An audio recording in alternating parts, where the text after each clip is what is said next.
Now, as any LEGO fan knows, minifigures are some of the best part of LEGO sets. They can change a mediocre set into an amazing set, can skyrocket to hundreds of dollars, but are also just so charming in a way that action figures can never compete with. Hi, I'm Gabe the Builder, and today in the Brickies, we will cover the best minifigures of 2022. Now, first of all, right off the bat, I feel like most minifigures have been lacking in 2022.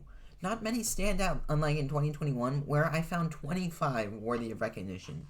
This time we have a mere 10 figures, though these 10 stand well against the best of 2021. So now that we have that over with, I think it's time to begin our first episode of the Brickies 2023. Now our first figure has to be the new C-3PO. He's always been a fine figure, accurate, but nothing not that interesting. But this figure makes the old figures look like garbage. This new C-3PO is decked out.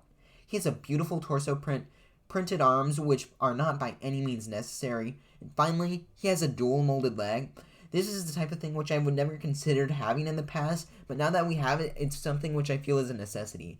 The funny thing is this figure is so detailed that it makes the most boring part of the figure, the molded head. Now in 2021, we had Looney Tunes characters who made many appearances on the list, mainly for their specialized head, but had basic prints, while Animal puts those figures to shame with how detailed he is.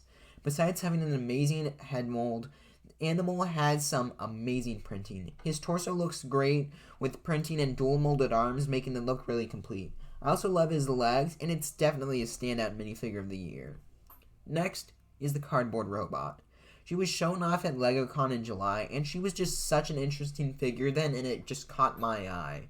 I love her bright color scheme. It is by far the most unique LEGO robot we have gotten. The idea of having this very homemade robot costume is cool, and how that translates to the printing is also very cool. Although it doesn't make much sense that the figure is blue, seen as it's homemade, it doesn't change the fact. And next is the Dragon of the East. This figure comes out of nowhere, but it's so cool. Monkey Kid is known for some really great figures, and the Dragon of East is not one to disappoint. I believe he's supposed to be some sea god type figure, and it turned out really well. His hairpiece is just unbelievable. It looks so good. It has a mix of a coral and beard textures, and then there's just that crown on top. His face also looks really nice, as do the shoulder pads. The torso and the dress printing, although nothing crazy, has this nice oriental design which looks very fancy. Overall, he's an amazing figure and by far one of the best. Following him up is Mace Windu.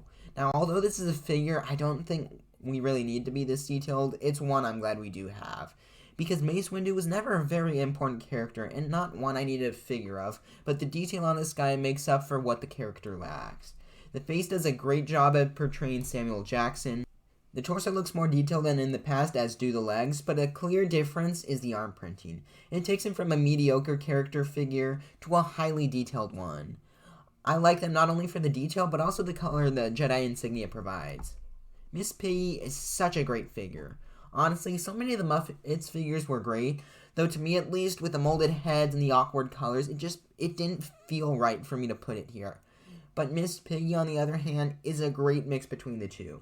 I love her headpiece. It does such a great job at portraying the character, also standing on its while and serving as a very unique mold. I can tell there's like that wig design. It's just so good.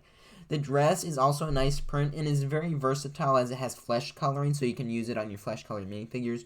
Overall, it's a very good looking minifigure. Now, Ned B was a character who, once again, we did not need a minifigure form, but is an amazing figure nonetheless.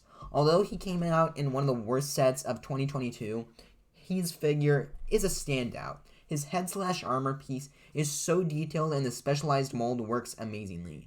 I also love his color scheme. It feels like an old abandoned droid type feel, which is left out to rust, and although that was a choice made by the show and not the designers, they did a great job of capturing it. The rust printing all over is really cool, and I don't know why, but this random droid from Obi-Wan Kenobi, it's just so good. And another yellow robot is the Robot Repair Tech, comes in for a nomination. He is one of LEGO's most unique robots besides the cardboard robot. Both very unique and both very cool with great color schemes. To be made into a CMF, and he might just be one of the best. I really like the use of the welder's mask on this figure. It has nice printing. And although the Though the sad part is the mask covers up the figure's amazing face print. It's so simple, but it's also such a cute print.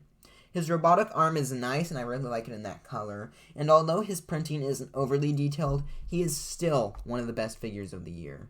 And our final minifigure is the Snow Guardian. He's just such an interesting concept of figure, which I believe is executed perfectly. I love his look of this winter Arctic tundra type person. I love his hat element and the way it's dual molded to show the minifigure's blue and white color scheme, which works so great, by the way. His face printing is really expressive and unique, and his torso does such a great job to try to portray animal skin as a fur coat, which works out, and I really love this guy. Overall, although there are not as many notable minifigures in 2022, the ones we have are really good. Now, the attentive ones in the audience might notice I only have 9 figures. Well, that is because the 10th will be chosen by the audience. You can leave your nomination in the comments here on one of my polls or on my short, and the one with the most likes will be chosen to be in the Brickies. Also, I have a bias towards colorful minifigures. There might have been figures more detailed this year, but like I said with the Muppets, I like figures which are bright and colorful, so that's an influence on what I pick figures. More on the Muppets, I mean, they're very good figures, but they don't fit with what I like in a minifigure. They do a great job accuracy-wise, but they don't look that attractive to me. Anyways, that's all I have to say. Thanks for watching, and what do you think about my picks? Which minifigure would you like to nominate? Let me know in the comments down below. To see the best minifigures of 2021, check out this video, and until the next one.